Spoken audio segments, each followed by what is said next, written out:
Tak dámy a pánové, dobrý večer. Vítejte ještě jednou v Českém centru v Paříži na přednášce, kterou organizuje tady Sdružení čeští studenti a mladí profesionálové ve Francii. Debata vlastně, ne přednáška, je na téma, které je velmi aktuální a velmi zásadní pro to, co se děje v České republice i o čem se hodně mluví, a to je korupce. Když vám představím jednotlivé hosty, tak já se jmenuji Martin Polívka, jsem tedy moderátor a předseda asociace. Naši hosté, které jsme vybrali, mají všichni k této problematice co říct, protože se jí věnují, řekl bych, tak nějak dennodenně v rámci své práce a v rámci svého aktivního zapojení do české společnosti. Dovolte mi, abych vám představil začnu v mé pravici pan Václav Láska, který tedy začínal svou kariéru jako policista a později působil jako advokát, neaktivní v organizaci Transparency International, která, jak víte, monitoruje korupci svým indexem, který je považován za jakoby index referenční, kterému se odkazuje jak média, tak i podniky, když mají risk v nějaké zemi. A v letošních volbách si možná všimli, že kandidoval za stranu Zelených ve Středočeském kraji, a to totiž i pro Čechy v zahraničí. Potom vedle mě po levici tedy Štěpán Zátaj. Jeden ze spoluzakladatelů, říkám to dobře? Ne, spoluzakladatel nejsem, z členů sdružení jednoho z nejstarších, které se korupcí zabývá, nebo obecně občanskou společností oživení. Jinak v současnosti činí v projektu Rekonstrukce státu. No a konečně Jiří Boudal. Dobrý večer. Jeden ze spoluzakladatelů každopádně Inventury demokracie, což byl svého času velmi ambiciozní studentský projekt, který měl i korupci jako jedno z hlavních témat. A v současnosti jedna z nejznámějších tváří z už zmíněného projektu Rekonstrukce státu.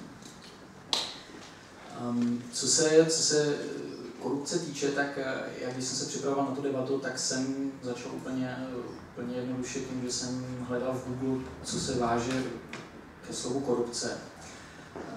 A vlastně je to hodně takové široké téma. Pro nás jakoby Čechy ta korupce dlouho byla něco, z čeho jsme si dělali srandu. Všichni asi jste viděli představení Ivánku Kamaráde.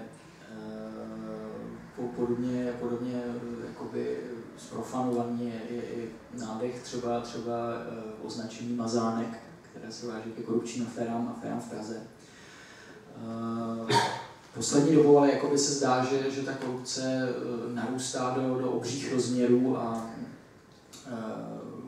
je to téma, které opravdu dennodenně se objevuje v médiích. Když se podíváme na poslední události, tak naše debata se vlastně koná několik dní poté, co byl z vazby propuštěn David Rath, který tam tedy bývalý poslanec, dokonce i nejvyšší ministr, který se tam ocitl pro obvinění z korupce v rámci Středočeského kraje, zapomněl jsem říct, že tady byl jeho hejtmanem. Kvůli obvinění z korupce, jakkoliv kontroverzního, ale bez tak padla vláda. Před několika dny jsme byli u voleb, během níž vlastně to slovo korupce, nebo ten pojem korupce bylo jedno z hlavních a důležitých témat. V tom už zmíněném indexu Transparency International vnímání korupce se Česko umístilo na 54. místě ze 176, což samo o sobě pak je v té první třetině, ale alarmující je, že se ocitlo daleko třeba za Polskem, které skončilo 41. Tradičně se jako vtípek uvádí, že i daleko před námi je 30. Botswana, Bhután 33. a dokonce i Rwanda 50. Podle odhadů expertní komise Národní ekonomické rady vlády Česká republika přichází ročně kvůli korupci o zhruba 64 miliard korun, což je hodně peněz, zvláště v době, kdy peněz na státní výdaje není dost. No a s tím se pojí i otázky, o kterých bychom tady dnes chtěli mluvit. A to otázka sice, jestli je Česko skutečně tak velmi moc korumpované, jak se nám může zdát, a pokud ano, tak proč a co se s tím dá dělat. Tak a já poprosím na začátku, každý z hostů řekne pár slov, co si k tomu připravil takový příspěvek, a potom bude samozřejmě prostor na vaše dotazy. Naším zájmem je, aby to byla opravdu debata, aby pokud máte nějaký dotaz, aby jsme diskutovali. Tak poprosím Václava Lásku.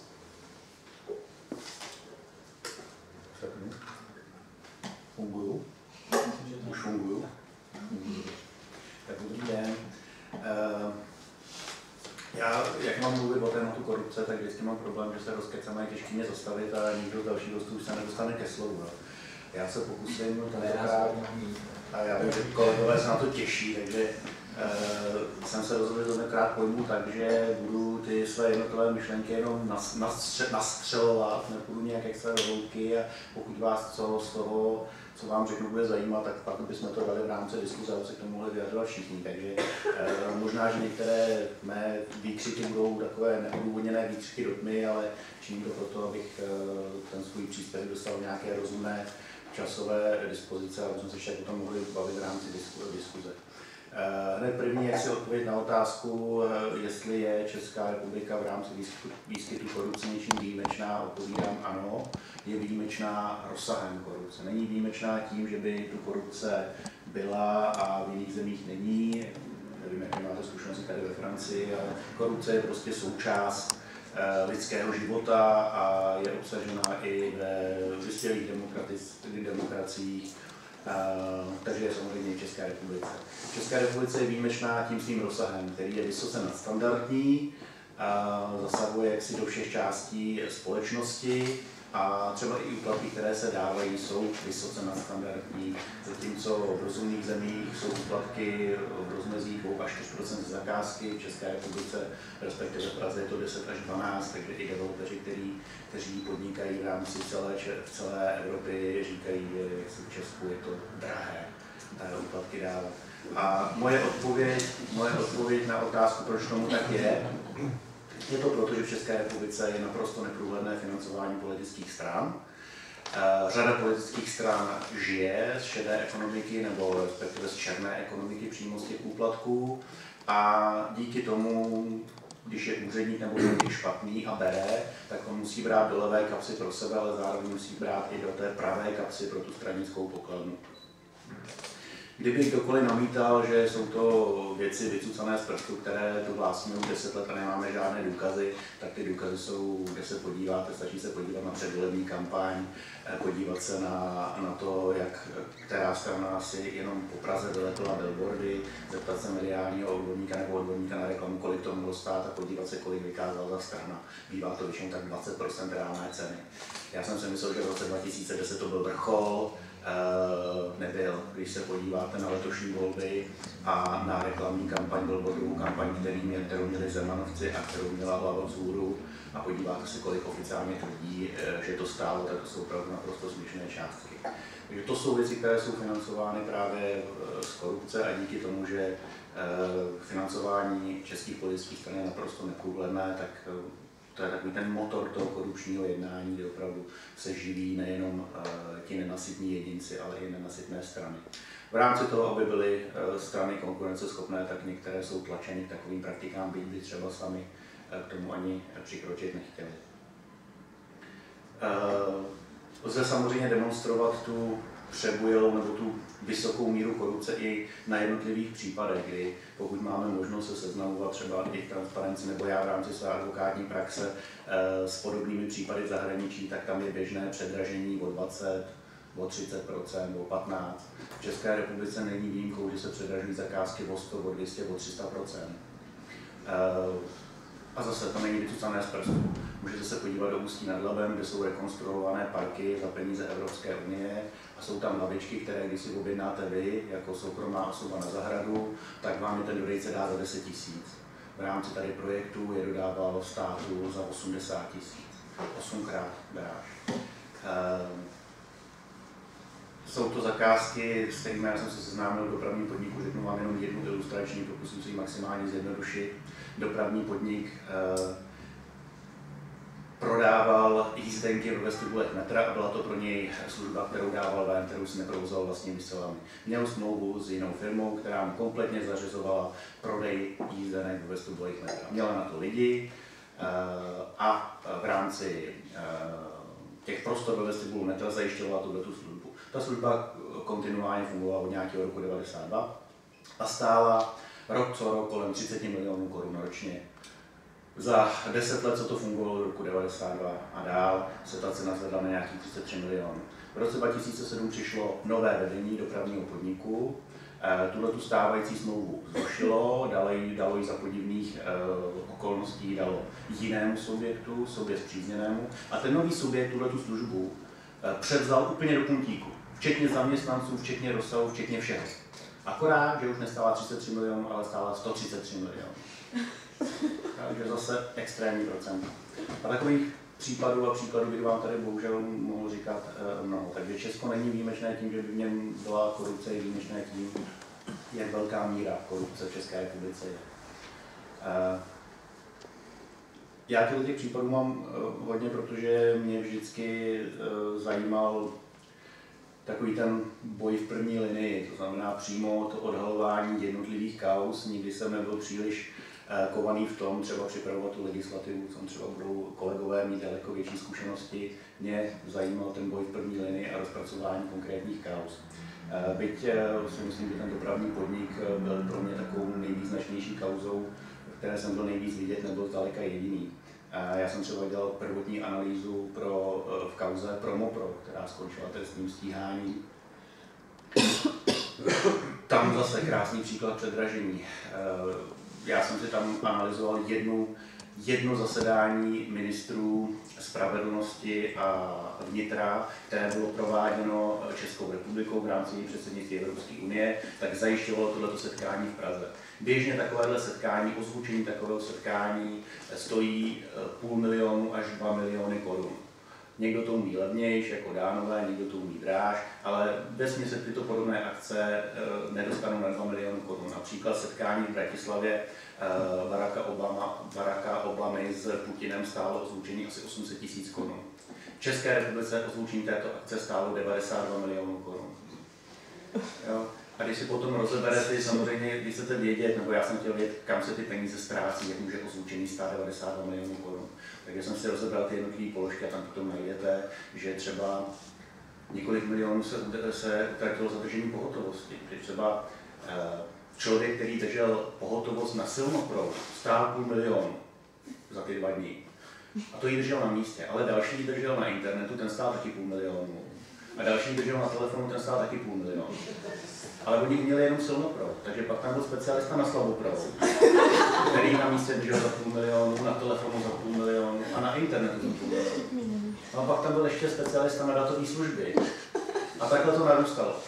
Nebo tam třeba bylo vyfakturovaná kabeláž na zasíťování těch prostor. Tomu já jako technik nerozumím, tak jsem šel za kamarádem, který to ozvučení dělá, dal jsem mu takhle to rozlučování a říkám, prosím tě, je to přiměřený, stálo to asi 7 milionů. On říká, ty vole, za to bych natáhl ten kabel až do Bratislavy. No, pak jsem třeba pracoval na kauze Tatra, klenot českého průmyslu, který skončil nedávno, bohužel v insolvenci a v dražbě byl prodán. Tam jsem již před 2 lety podával trestní oznámení, kdy ten podnik byl klasicky tunelován. Tam byl jistý významný indický občan, který seděl ve vedení té Tatry, kupoval, nebo respektive Tatra vyráběla takové skládačky, stavebnice, nevyráběla přímo celé auta, ale takové skládačky, které se transportují na místo a tam si je odběratel sestaví. A mě to zaujalo to, že Tatra prodávala tyhle ty skládačky za 95% výrobní ceny, to znamená, že tam neměla žádnou marži, měla tam ztrátu. Ty Tatrovky koupila jistá společnost, která sídlila ve Velké Británii, kterou vlastně tady ten Int, a ta je přeprodávala indické armádě, asi za 3násobek ceny.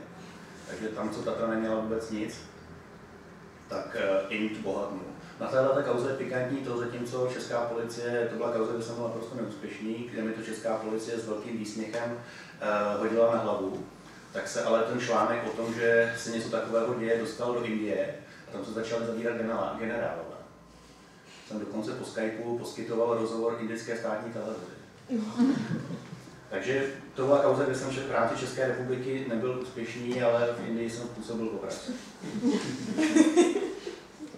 No a poslední taková kauza významná, na které jsem pracoval, byly ty známé trafiky pro exposlance, kde jsem nevyvíjel žádnou detektivní činnost, kde jsem jenom sledoval spáchání trestného činu v přímém přenosu České televize, kde se všichni v podstatě přiznávali trestnému činu, akorát, že tvrdili, trestný čin to není. To mě tenkrát nedalo, takže jsem sednul a zpracoval jsem trestní oznámení, kde jsem popsal, že tohleto jednání prostě je trestným činem. Sklidil jsem toto obrovský posměch od právnické obce. O to veselější potom pro mě bylo, že vlastně ten právní názor, který jsem formuloval do toho trestního oznámení, se takřka do puntíku objevil ve sdělení obvinění, které zpracoval státní zástupce, které jeho správnost, že takové jednání trestným činem potom potvrdili i vyšší instance, včetně trestního a krajského soudu. No, takže to jsou takové mé extempore. Jak tady kolega říkal, teď jsem trošku změnil styl. Po 10 letech práce v policii a po 10 letech práce v advokaci se pokouším nahlédnout do politiky.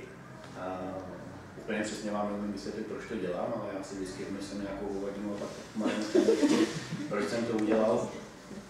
Nicméně asi nejvíce zatím skryto to, že těch posledních 10 let ten boj v advokaci je takový boj osamělého vlka, kde kolem sebe máte samé nepřátele a to počasem dost unaví a vyčerpá a začal jsem toužit potom pracovat v nějakém týmu, kde máte stejný dres, kde se můžete o někoho opřít, kde se můžete vzájemně podporit.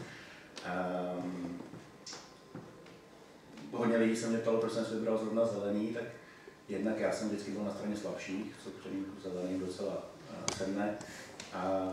A jednak tím, že se v podstatě posledních 15 let zabývám politickou korupcí, tak jsem nebyl dost dobře schopen najít stranu, kde by nebyli lidé, o kterých vím své a s kterými bych si prostě ruku nepodal. U zelených díky tomu, že jejich volební preference dlouhodobě jsou na 3%, takový lidé momentálně nejsou. A lze s nimi kooperovat. Můj cíl v politice paradoxně není v tom dostat se někam do exekutivy, to já jsem nikdy nechtěl a nikdy bych ani o to nestál, ale co mě osobně láká, je tu svoji zkušenost předat těm mladým komunálním politikům, kteří v zelených jsou a když to řeknu úplně jednoduše, vychovat někoho, kdo to pracuje za mě do budoucna, i na té politické úrovni. Chtěl bych ještě zmínit to, že velmi často se u nás hledá řešení boje v korupcí čistě jenom jaksi ve změně zákonu, což samozřejmě být musí, bez toho to nejde, ale důležité je změnit i myšlení a hlavně dovozovat odpovědnost. Čistě jenom precizovat zákony nikdy k finálnímu cíli nepovede. Lze to ukázat třeba na zákon o veřejných zakázkách, který se neustále precizuje a ono to má 2 stránky. Tomu zločinu jako takovému to nikdy úplně nezabrání, protože když páchám trestný čin, tak mě žádné civilní právo nemůže zastavit. Může mi zúžit mantinely, ale úplně mě nezastaví. A naopak trošku to může svazovat třeba ruce těm, kteří chtějí ty veřejné zakázky dělat poctivě a ta velká míra byrokracie je zatěžuje. Problém je hlavně v interpretaci potom toho zákona. I v České republice je možné na jednu stranu koupit ty zmíněné lavičky, které stojí 10 000 a 80 000 a pokud neuděláte žádnou procesní chybu při vyhlašování té veřejné zakázky, tak vám to potom úřad třeba pro hospodářskou soutěž nebo policie posvětí, že procesně jste to udělali správně a výsledek nikoho nezajímá. A naopak obráceně se může stát, že starosta vyhlásí veřejnou zakázku na jakékoliv práce, získá je za 75% standardní ceny, ta firma je udělá dobře, všechno je v pořádku, ale on udělá nějakou hloupou procesní chybu třeba při vyhlašování nebo při formulaci podmínek a je za to potrestán a je za to popotahován. Velká chyba v interpretaci tady těch zákonů je v tom, že nás nezajímá výsledek, ale proces. My se strašně soustředíme na proces, v procesu hledáme chyby, za to trestáme lidi a výsledek nás nezajímá. A na druhou stranu je zjevně nesmyslný výsledek, pokud se podaří udělat procesně správně, tak je často přikryt, že je v pořádku. Takže je třeba se soustředit na výsledek víc než na tu procesní stránku a za ten výsledek dovozovat odpovědnost. No, poslední, co bych možná zmínil, nebo dvě poslední věci, co ještě je specifické pro českou korupci, je to, že je postavená na klientelismu. Že to není, řekněme, standardní předávání obálek, ale že Česká republika je taková jedna velká síť, jak je relativně malá, Praha je malá, má 1 milion obyvatel, tak jsou tam vybudované velmi pevné a dlouhodobé klientelistické vazby. A když se má efektivně bojovat s korupcí, tak se musí tyhle klientelistické vazby rozbít. Já to řeknu na případu justice, kdy zdaleka to není o tom, že by někdo se rozhodl, že chce ovlivnit nějaký soudní spor a teď navštěvoval soudce a chtěl mu tam vnucovat nějaký úplatky, takový člověk by rychle skončil.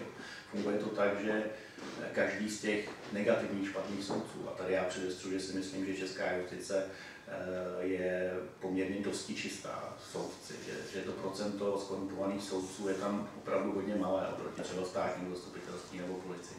Ale každý tenhle ten zkorumpovaný soudce má svého advokáta, který vyhledává ty problémy, které je třeba řešit pomocí korupce, a nefunguje to tak, že by někdo oslovoval toho soudce a snažil se mu vytit nějaký úplatek, ale jde za tím člověkem, jak si v civilu, který ho zná, který to umí, příklad advokát nebo jiný subjekt, a tam už funguje bohatá síť jaksi protislužeb a vazeb.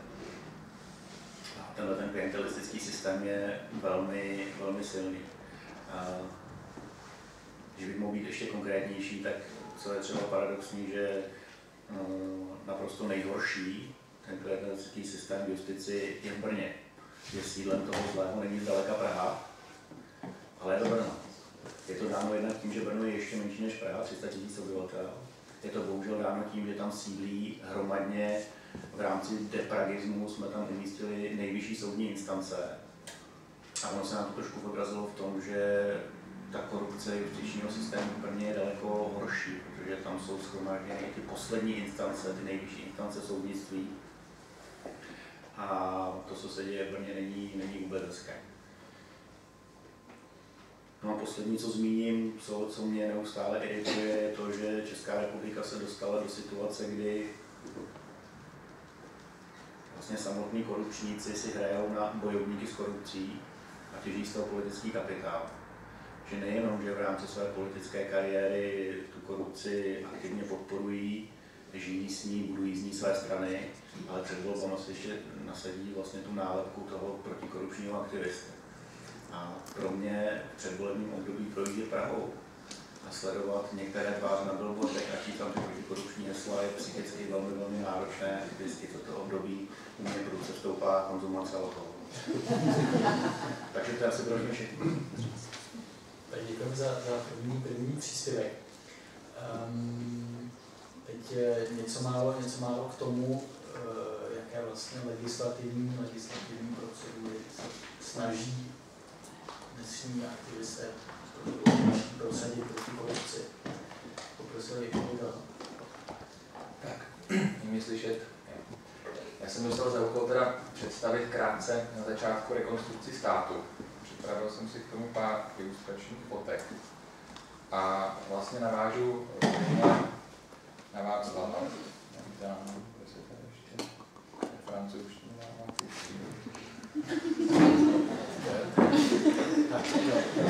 trochu vím francouzsky.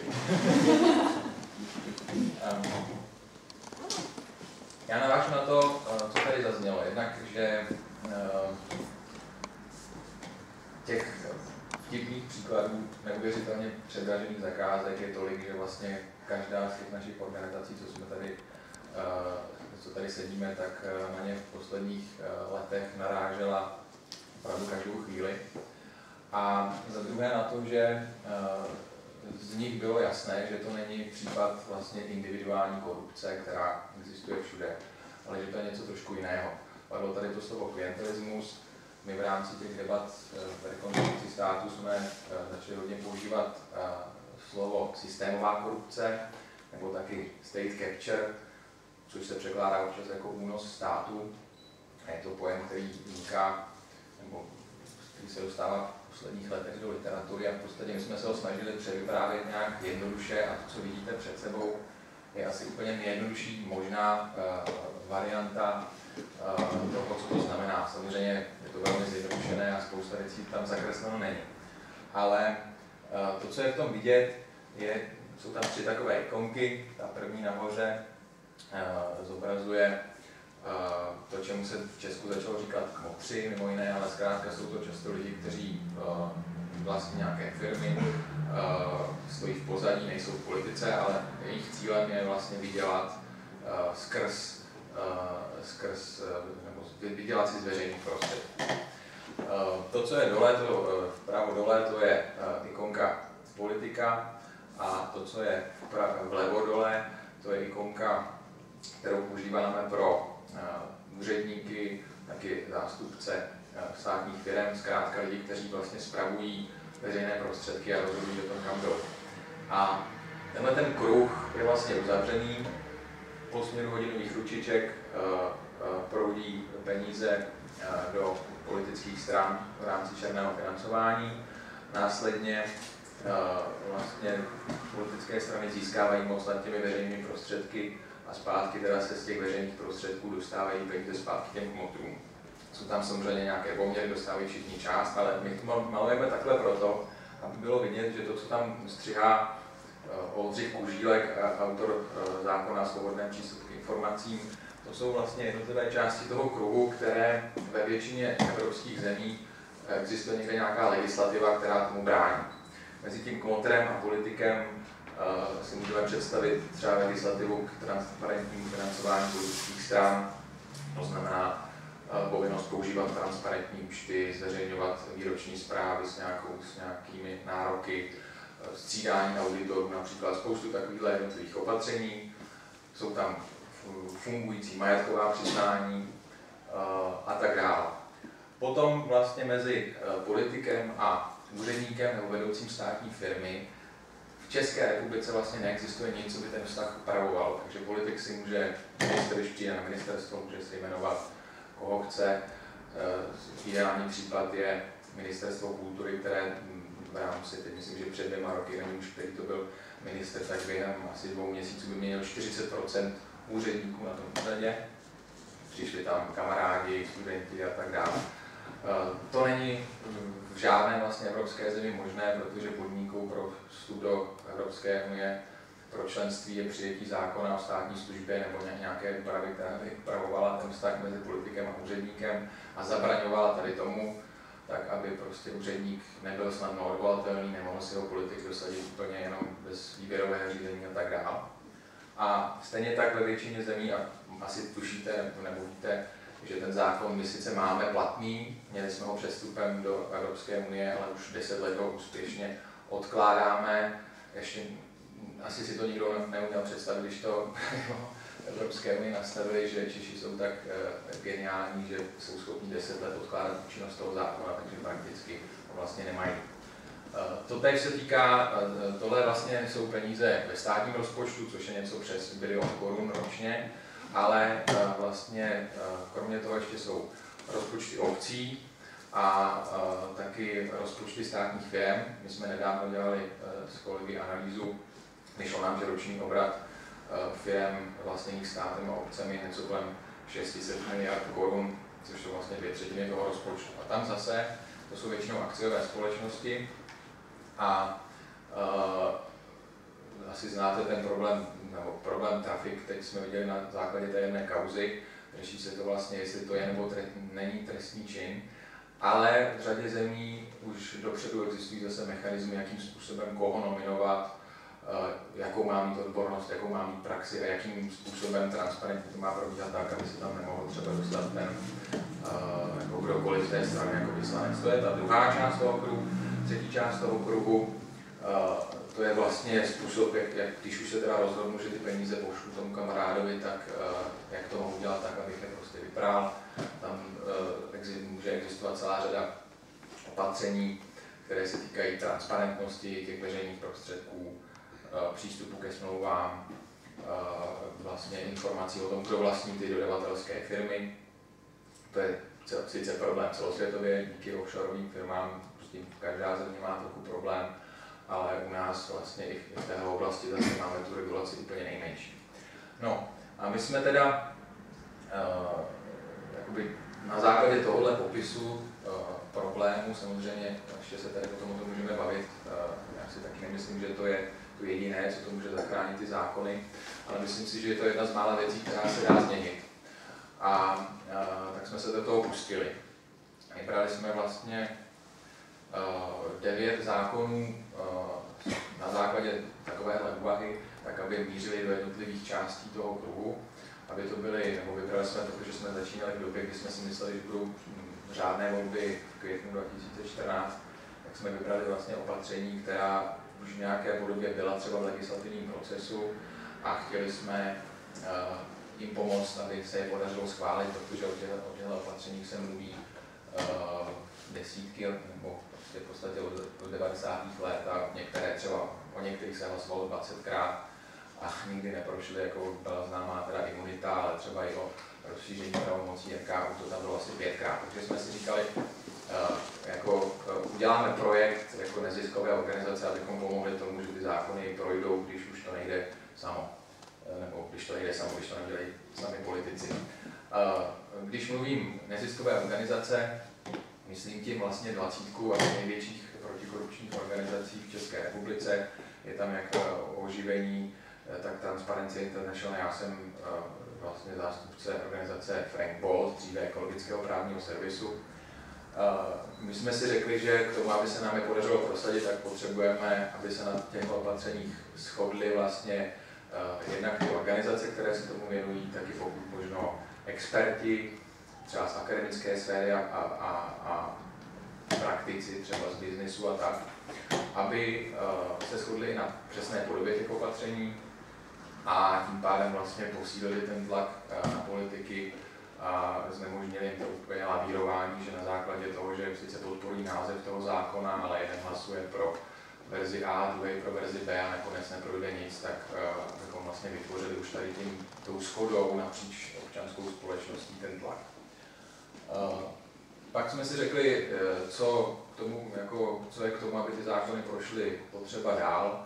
Začali jsme dělat systematický expertní lobbying, čím si můžete představit to, že jsme začali přichystat vlastně expertizu k těm jednotlivým zákonům, konkrétní doporučení, organizovat kulaté stoly. Samozřejmě to dělala řada z těch organizací zvlášť už dříve, ale začali jsme to teď dělat systematičtěji společně k těm vybraným zákonům.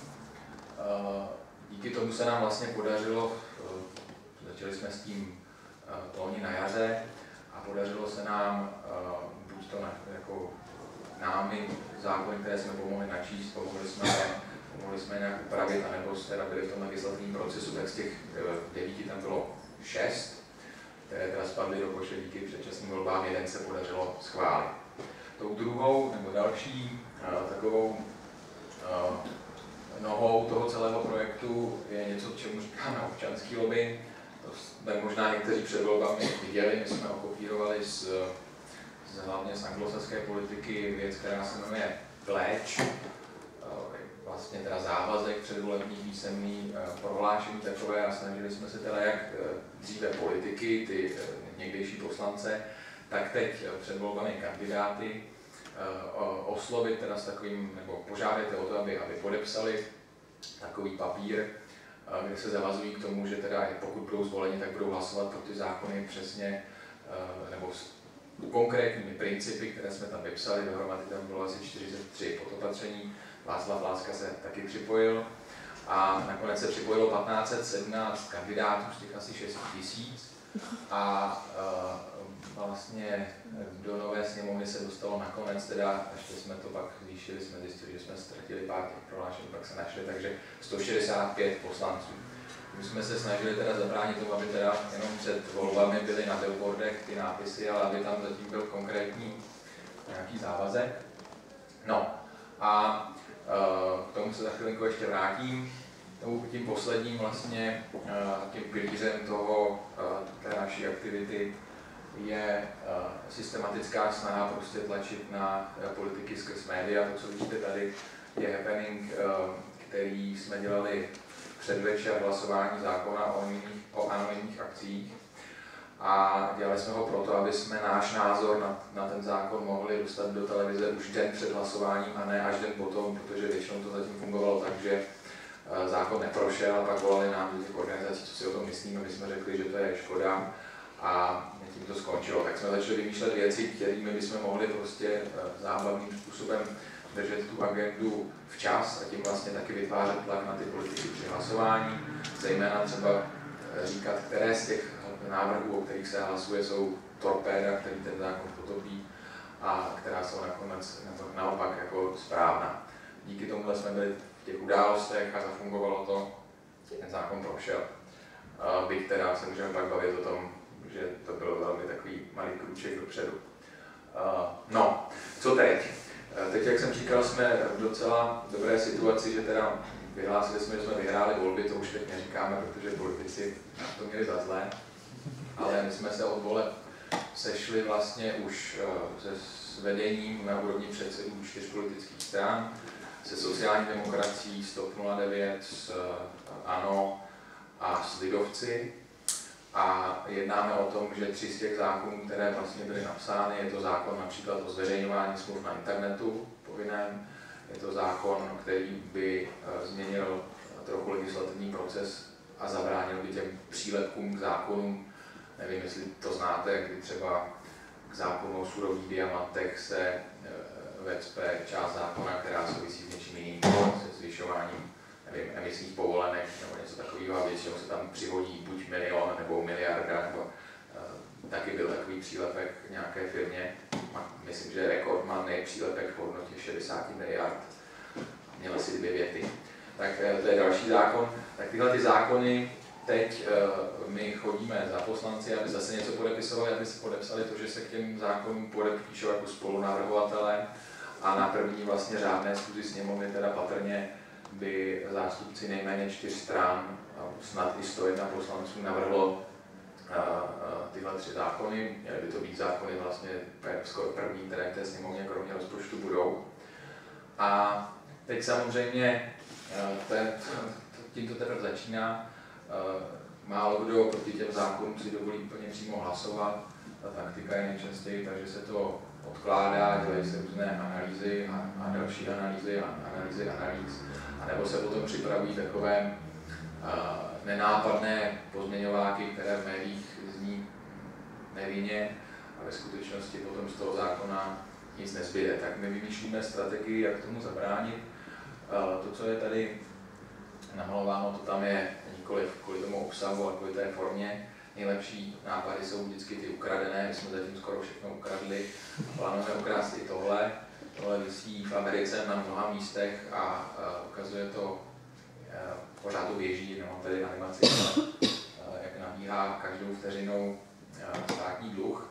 My uděláme naopak odpočítávadlo, budeme tam dávat odpočítávadlo asi 1 roku, protože si myslíme, že během 1 roku všech těch 9 zákonů se přijmout dá a pod tím budou teda nabíhat ty miliardy, které, jak už tady zaznělo těch pár odhadů, ty odhady se pohybují mezi tak 64 až 200 miliardami ročně. Přesně to nikdo asi neodhadne, ale něco tam dáme, tak aby tam každou vteřinou nabíhaly ty čísla. A budeme teda cílit na to, aby jsme na politiky vytvořili tlak i časový a připravujeme teď takové průběžné internetové hodnocení politiků, kde bude vidět, jak kdo pro ty zákony hlasoval, co kdo k ním řekl a tak. A na konci máme takové překvápko, asi snad vyjde, že jednak jsme teda oznámili, že před volbami do každé domácnosti budeme distribuovat leták s tím, jak kdo hlasoval a zde dodržel ten slib, který nám podepsal. A protože volby jsou za dlouho a možná by to už nemuselo mít ten politický efekt, pokud nebudou teda samozřejmě předčasné volby za 3 měsíce třeba. Ale pokud nebudou, tak chceme asi udělat něco, co by ty politici už dopředu věděli, že je čeká a co by se jich nějak pokud možno osobně dotklo. Pravděpodobně uděláme takovou výstavu 200 figurín, která za rok začne objíždět náměstí krajských měst a každý politik tam bude zobrazen podle toho, zda přispěl nebo nepřispěl k prosazení těch protikorupčních zákonů. Věříme, že když požádáme třeba Davida Černého, aby nám s tím pomohl, tak se politici budou hlasovat proti. No, někdo říká, že je vydíráme, můžeme se o tom potom bavit. My se snažíme, nebo si myslíme, že zavádíme do České republiky něco, co se jmenuje transparentní občanský lobbying. Myslíme si, že to jako patří ke každé fungující společnosti a že většinou ty zajímavé impulzy, zvlášť v situaci, kdy vlastně naše politické strany jsou v krizi díky tomu, že si na začátku asi neuvědomili, že ta systémová korupce semele i je. A že vlastně potom sami už nebudou často ty politici mít vládu nad svou stranou, tak jako v současné době máme pocit, že ten impuls asi teda musí nějak jako vzejít z občanské společnosti spíš. A snažíme se to teda dělat tak, aby byl pokud možno účinný. Tak, to je stručně představení rekonstrukce státu a asi ostatní věci do debaty. Děkujeme za takový zajímavý příspěvek jedné z nejviditelnějších iniciativ v České republice. Teď bych poprosil někoho, kdo působí v jedné vlastně nejzavedenějších, nejstarších iniciativ proti korupci. Dobrý večer. Já zároveň poděkuji pořadatelům, českým studentům a mladým profesionálům působící ve Francii za to, že mě pozvali teda tu debatu a je potěšením, že jste se tady sešli v takhle hojném počtu. Já jsem očekával, že tady bude hrstka lidí, s kterými budeme debatovat a nakonec tady plný sál. Tak to mě těší, že i zde je zájem o problematiku korupce v České republice. Já si dovolím navázat, tady to zaznělo z úst Václava Lásky do závěru, který vlastně zmiňoval to, že vlastně nelze jenom soustředit pozornost na to, abychom vymýšleli nové zákony a snažili se vymýšlet nové opatření, která budou eliminovat korupci a snažit se neustále něco cezilovat k tomu, aby to bylo úplně dokonalý, protože korupce, co to vlastně jako korupce je to jedna, která si společenská nemoc, která tady je od jak živa, je to prachobyčejná vlastně krádež, to není nic jiného. A kradlo se už prostě, co máme, veškerý historický materiál, jak se to o tom zmiňuje.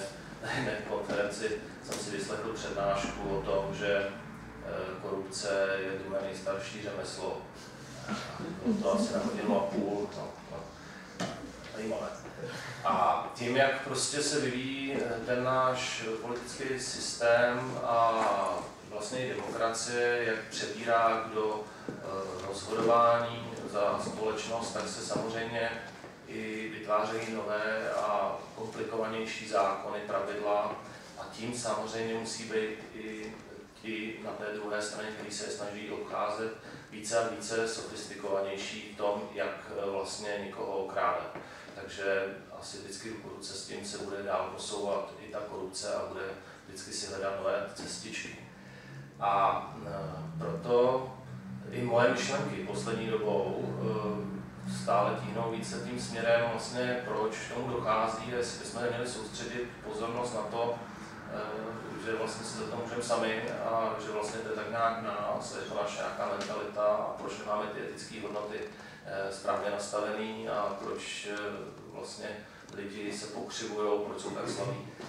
A já si dovolím teda uvést pár příkladů, které mě potkali při té mý práci. Vlastně hned ten první je, že jsem nastoupil do té organizace před 8 lety, začal jsem pracovat a začal jsem se seznamovat s tím, jak vlastně taková organizace funguje. A shodou okolností myslím, že tady vlastně jsou zástupci 3 organizací, které jsou plně profesionalizované tady v tomto tématu v České republice, dokážou si ty